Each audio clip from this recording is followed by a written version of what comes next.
The 5th chapter, chapter number 5, باب الدعاء إلى شهادة أن لا إله إلا الله.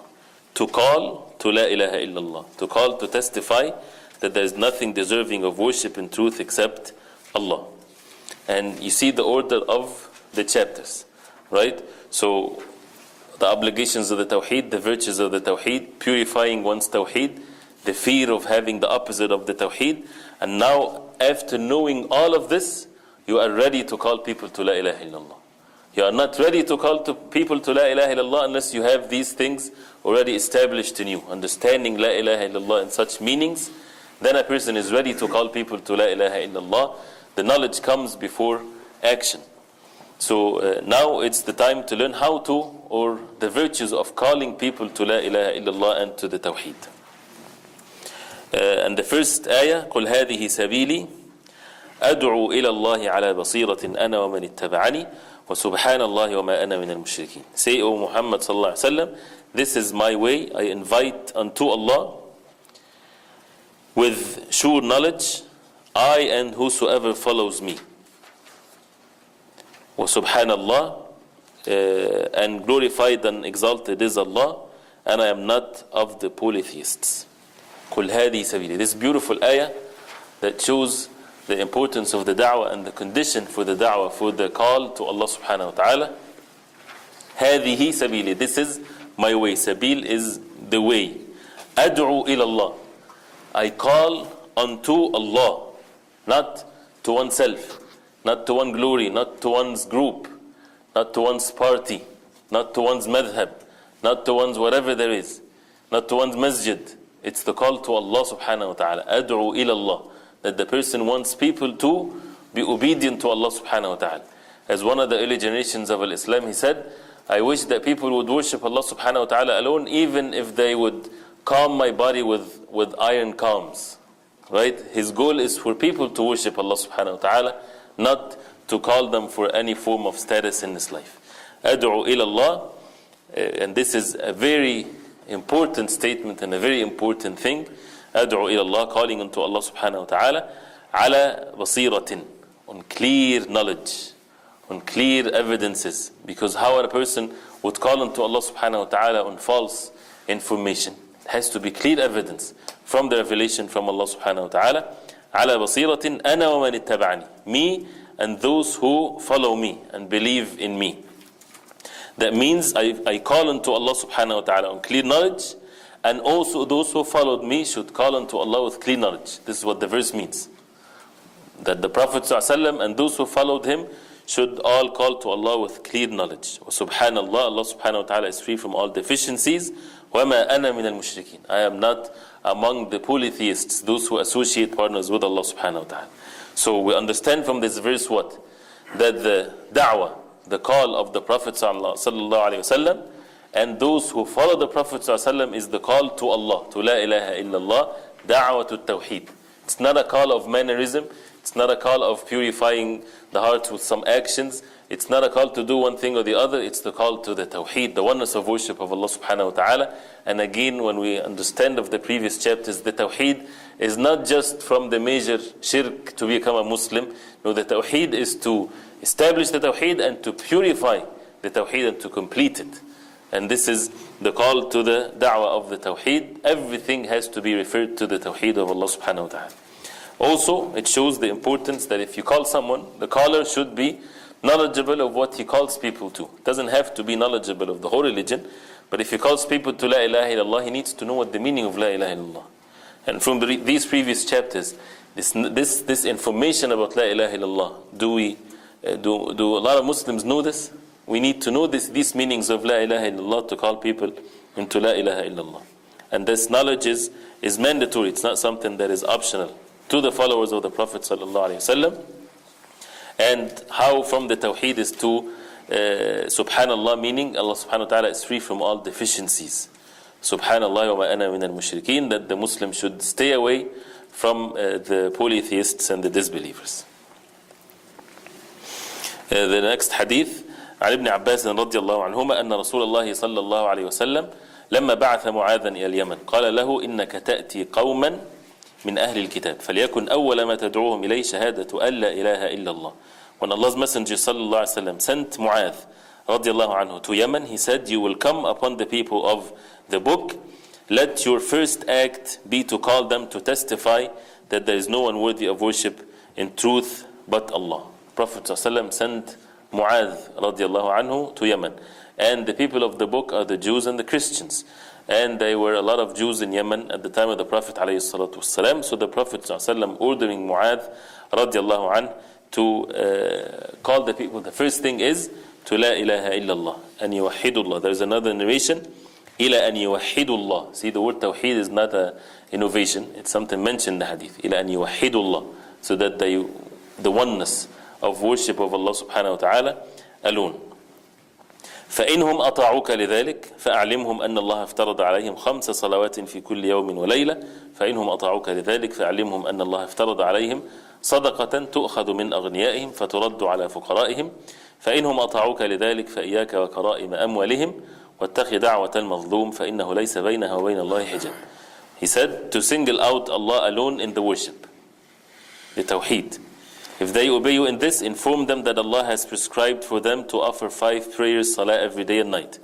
If they obey you in this, then inform them that Allah has imposed upon them the duty of sadaqah, zakah, to be levied from the rich and distributed to the poor.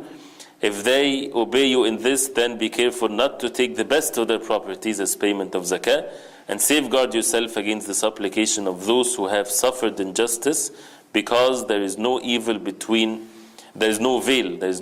between his supplication and Allah. The one that is oppressed, injustice has been committed against him. If he makes dua to Allah subhanahu wa ta'ala would accept his dua even if he's a disbeliever, when it comes to the one that has been oppressed or committed justice against. So again we see here the benefit of this hadith. Prophet ﷺ sending callers, which is something that is permissible to be done.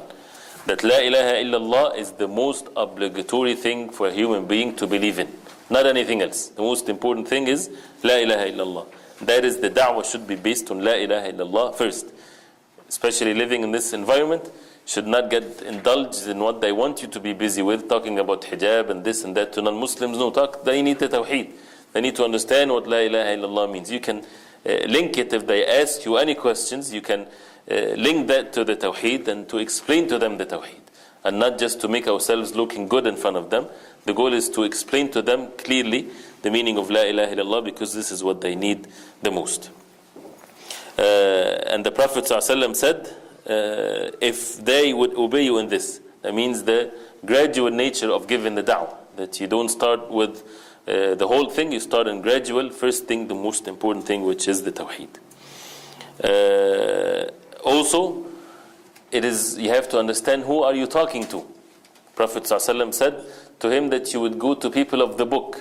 That means it's a specific group of people, which is different than other groups of people. So for the person that is a caller, he needs to understand how people are, so that he would address people differently, and not the same thing to be said to everybody, like some people or some groups do. No, this is the way of the Prophet ﷺ, having the understanding of what the nature of people are, so that the person would have the benefit of speaking to them in the most perfect, most effective way. That after the Tawheed is the most important action is the Salah, and the importance of the Zakah, and that the Zakah is having only specific places where to put the money in, as it's mentioned in the verses in the Quran, and that not to take the one that is collecting the Zakah, not to take the best of the money and not the worst of the money, but from the midst of one's wealth, and to be warned from dhulm and committing injustice. Mu'adh radiallahu anhu will be in charge of these people. So the Prophet ﷺ warning him not to fall into injustice, and he warned them that the madhloom, the one that is being oppressed, his dua is accepted by Allah subhanahu wa ta'ala, even if he's a disbeliever. If he's a disbeliever and he would call unto Allah subhanahu wa ta'ala to punish the oppressor, Allah subhanahu wa ta'ala accepts his dua even after some time. The last hadith in the chapter, يقول ولهما عن سهل بن سعد رضي الله عنه أن رسول الله صلى الله عليه وسلم قال يوم خيبر لأعطين الراية غدا رجلا يحب الله ورسوله ويحبه الله ورسوله يفتح الله على يديه فبات الناس يدوكون ليلتهم أيهم يعطاها فلما أصبحوا غدوا على رسول الله صلى الله عليه وسلم كلهم يرجو أن يعطاها فقال أين علي بن أبي طالب فقيل هو يشتكي عينيه فأرسلوا إليه فأتي به فبصق في عينيه ودعا له فبرأ كأن لم يكن به وجع فأعطاه الراية فقال انفذ على رسلك حتى تنزل بساحتهم ثم ادعوهم إلى الإسلام وأخبرهم بما يجب عليهم من حق الله تعالى فيه فوالله لأن يهدي الله بك رجلا واحدا خير لك من حمر النعم. On the day of Khaybar, Allah's Messenger sallallahu alaihi wasallam asserted, tomorrow I shall indeed give the flag to a person who loves Allah and His Messenger and is loved by Allah and His Messenger. Such a great glad tidings and good news for that person that the Prophet sallallahu alaihi wasallam will give him the flag. Allah will grant victory under his leadership. The people spend the night absorbed in discussing as to whom might the flag be given. Shows the virtues of the Sahaba. This is their concern. Their concern is not about the dunya, who would give more money.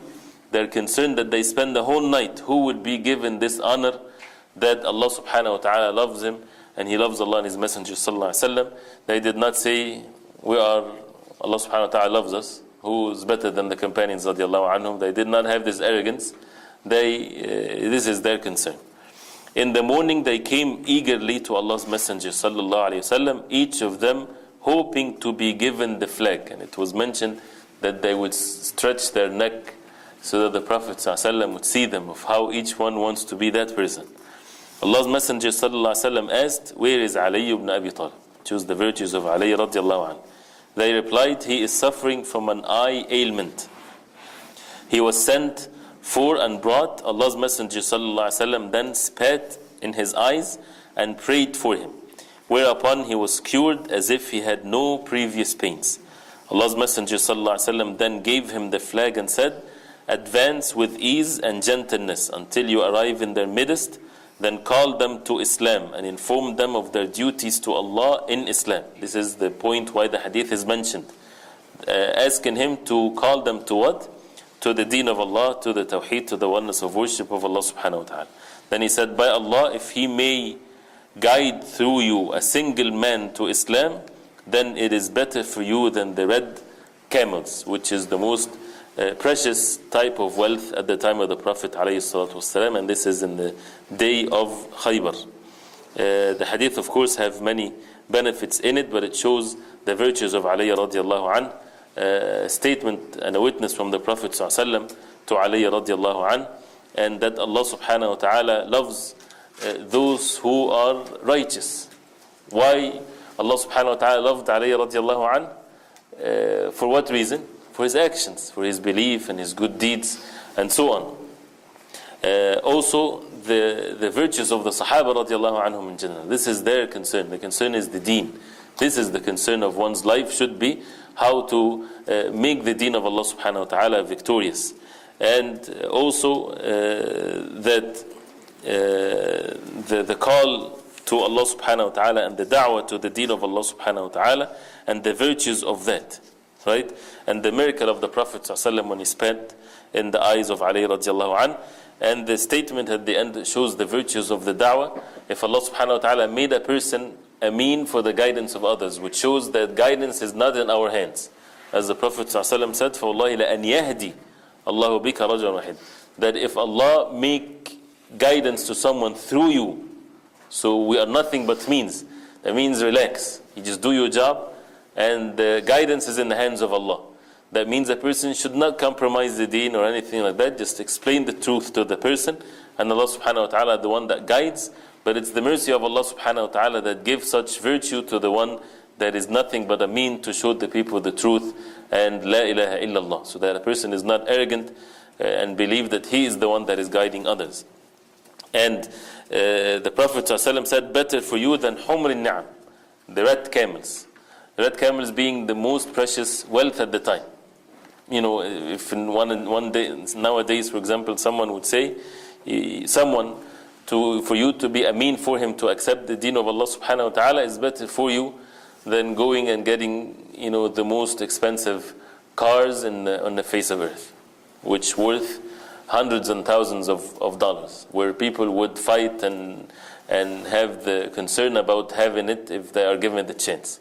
But for a person seeing the reality and the certainty of the words of Allah, he sees things in a different way to be a mean of guidance. That's why the most benefiting people on the face of earth are the ones of source of guidance to others. And that the guidance is in the hands of Allah, so believe in the qadr of Allah subhanahu wa ta'ala, and not to panic or not to compromise the deen of Allah subhanahu wa ta'ala. So it shows the virtues of the da'wah, the call to la ilaha illallah, to the Tawheed, especially for those who live among the non-Muslims. It's very important that we understand the Tawheed and call people to it.